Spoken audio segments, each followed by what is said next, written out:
ശ്രീനാരായണ പരമഗുരവേ നമഃ. സുപ്രഭാതം. 1676 ദിവസമായ ഇന്ന് 2025 ഡിസംബർ മാസം 16 തീയതി ചൊവ്വാഴ്ച, 1201 ആണ്ട് ധനുമാസം 1 തീയതി.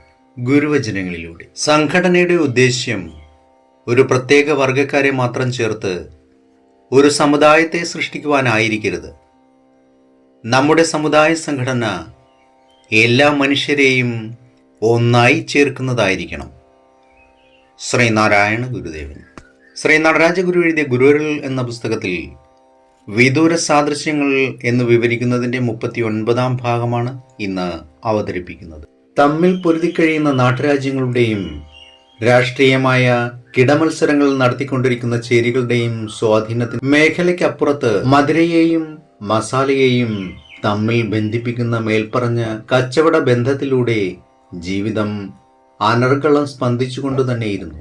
അതിനാൽ ഈ കച്ചവട ബന്ധമാകുന്ന അച്ചുതണ്ടുകൂടി ഘടിപ്പിച്ചാലേ പ്രാചീന ലോകത്തിൻ്റെ ചിത്രം ജീവനുള്ളതായി തീരുകയുള്ളൂ. അപ്പോൾ ചിത്രത്തിന് സ്വാഭാവികമായൊരു ചൈതന്യവും അർത്ഥസമ്പുഷ്ടിയും കൈവരും. എന്നു തന്നെയല്ല, ചരിത്രത്തിലും മതത്തിലും തത്വചിന്തയിലും ഇന്നവശേഷിക്കുന്ന പല കടങ്കഥകളുടെയും ഉത്തരം അപ്പോൾ തെളിഞ്ഞു വരും. ഗുരുവരളിലെ ജ്ഞാനരഹസ്യം സർവത്ര വ്യാപിക്കാനിടയായതിൻ്റെ പിന്നിലുള്ള രഹസ്യം വെളിപ്പെടുക എന്ന നമ്മുടെ പ്രധാന പ്രശ്നം പരിഹരിക്കുകയും ചെയ്യും.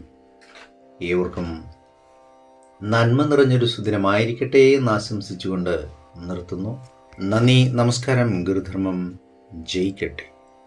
ശബ്ദം നൽകിയത് സുജീഷ് മഹേശ്വരി.